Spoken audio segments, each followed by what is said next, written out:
полицейские задержали автобус с гражданами Филиппин, которые нарушили миграционное законодательство. Отсутствовали документы, удостоверяющие личность. У некоторых из них... Столицу Татарстана, подразделение по вопросам миграции отдела МВД России по городу.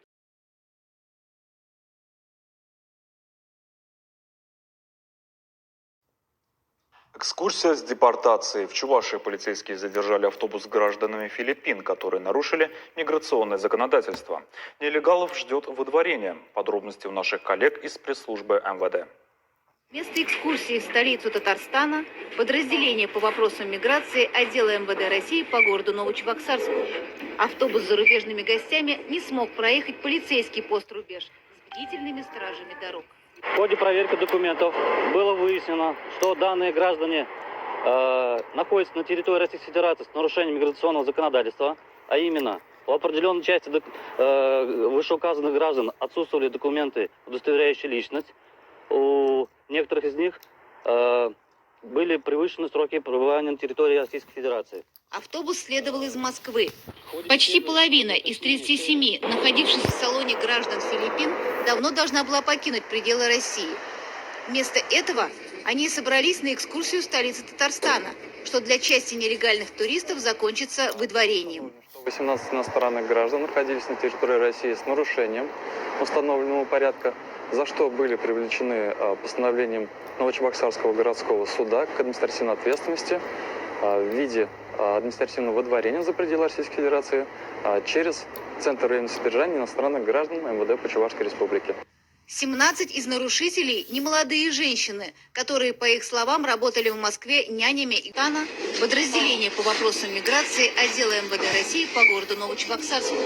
Автобус с зарубежными гостями не смог проехать полицейский пост «Рубеж» с бдительными стражами дорог. В ходе проверки документов было выяснено, что данные граждане находятся на территории Российской Федерации с нарушением миграционного законодательства, а именно у определенной части вышеуказанных граждан отсутствовали документы, удостоверяющие личность. У некоторых из них были превышены сроки пребывания на территории Российской Федерации. Автобус следовал из Москвы. Почти половина из 37 находившихся в салоне граждан Филиппин давно должна была покинуть пределы России. Вместо этого они собрались на экскурсию в столицу Татарстана, что для части нелегальных туристов закончится выдворением. 18 иностранных граждан находились на территории России с нарушением установленного порядка, за что были привлечены постановлением Новочебоксарского городского суда к административной ответственности в виде административного выдворения за пределы Российской Федерации через Центр временного содержания иностранных граждан МВД по Чувашской Республике.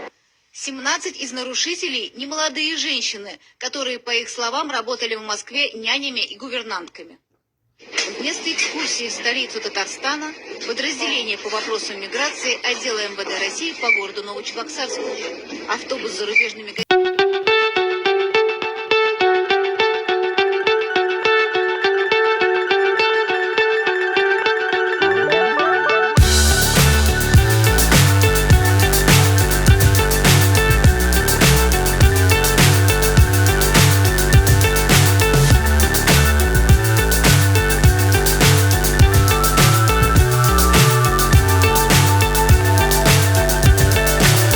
So high I'm hypnotized. What's up is down, what's left is right. Chasing stars and holding you. I can't see the end, but we'll see it through.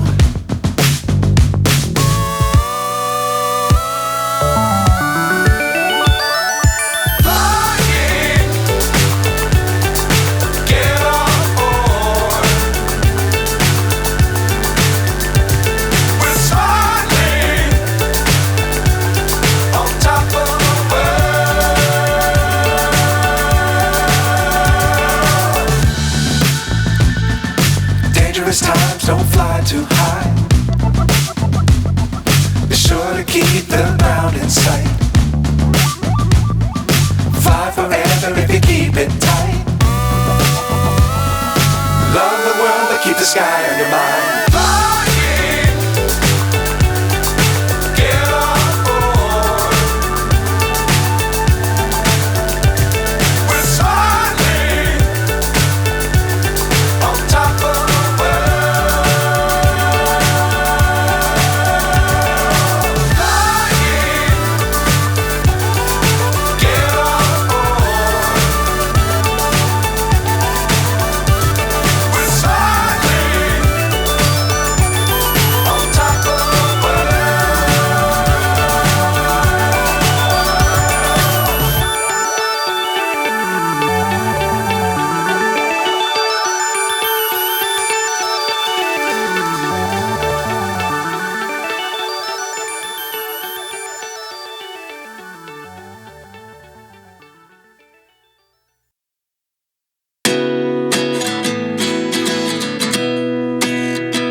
to the last 10. I ran away with my life, fast forward, never turn back again. It's kind of funny that the more we pass time, the more we need to set the rewind. And 19 was the year I had to leave you, but now I'm seeing all the signs. Hello po, magandang umaga. Pasensya na if medyo nanahimik ako for the past few days. But anyway, I forward this link and video na balita na kumakalat na, of course, alam naman natin, Russia is wala naman talagang pangyayari na hindi nabubunyag. And Isa shared this video and probably it came from sa ibang org na rin, at the caption is pinag-iingat ng mga Pilipino dahil sa nangyari, maraming parang ang mainit sa atin ngayon. Hindi naman din siguro tama yung caption na yun because whether you're Filipino or not, as long as you're a foreigner and you're living in a country where you don't have proper documents, of course, natural lang naman siguro talaga they will have to question us. But anyway din po, to enlighten us sa mga nangyari for the past few weeks, as I've heard from among the people from the embassy itself, 2 buses went to Kazan, for a tour inorganized yun ng isang among the Catholic group. And then Saturday they were fine, and on Sunday doon na sila nahuli in the morning. Well, one of the reason po kasi baka may mga speculation din na sinadya o sinumbong, hindi naman po siguro. But one of the reason why they were naharang at na-check ng mga police during their tour is because yung isa sa mga bus na ginamit nila is Colorum. So yun ang dahilan bakit sila na-check. And at the same time, nung chinek sila, nakita na ang laman ng buses is puro Pilipino, tourist, kasi nga tourist bus. So they, of course, natural sa mga police, they will start looking for some documents. Ngayon, 37 yung laman ng buses, or maybe, we don't know I don't know exact numbers, pero syempre diba, alam naman natin ng minimum lang isang bus, for them to able to afford yung isang trip na ganon. Tawag doon, yung mga napauwi po na forced deportation, it's because wala ni isa man po silang papel na naipakita. Wala silang copy ng passport nila, wala rin silang any registrations or any documents to prove that they were Filipino. So lahat po sila dinala, of course, doon kung saan sila dinala to process them. Yung sa dami po nila, 18, as I officially heard, ang na-forced deportation dahil wala ni anumang papers na naipakita. Yung mga kababayan nating iba na walang visa, because most of us, alam naman natin wala na tayong visa, but they at least have the copy of their passport and their registration, napakawalan po sila. So I think they just pay penalty. So ganun po ang narinig ko. Kaya na-deport yung mga tao na yon. At wala na rin nagawa ang embassy for that because noong time na yon, when they were asked to sign a paper, they signed a paper. Hindi sila nag-refuse na we don't understand this, hindi rin sila, I think some of them, maybe they forgot to ask kung anong translations or something like that. Kaya kahit habulin pa sila ng Philippine Embassy, wala na magagawa because they already signed the paper as forced deportation. Yun ang according doon sa nagkwento. Ngayon, ganito rin po, tawag dito. So, napauwi po yung ibang mga kababayan natin. Hindi po sila lahat napauwi doon. Sa dami rin nila. So, we take it as well as possible. Grace of God pa rin, di ba? Kaya, sa mga oras na ito, mag-ingat po tayo. As much as possible, huwag tayong umalis kahit man lang na wala tayong documents. As we have remembered, ganun din naman yung nangyari. Wala siya ni anumang documents na ipakita. So, Di ba, naalala nyo rin naman po, Pastor John before, sabi nga, if you were been drugged and then asked to pay, kung gusto pa nating magtagal dito. Kasi yung time na iyon, kahit na yung iba nagbayad, doon sa narinig ko, but because they already signed the papers at na-process na yon, so kaya po na-deport yung mga 18 na yon or 17 yon.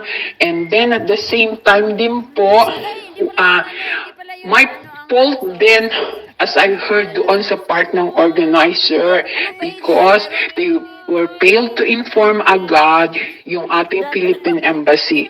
Nobody inform other doon sa ibang mga pwedeng taong makatulong at maka-intervene. Wala. So, we cannot blame them. Siguro na natakot, nagpanik ang lahat. They don't know what to do because, syempre, they were there to go for fun, pero ganun ang sumalubog sa kanila.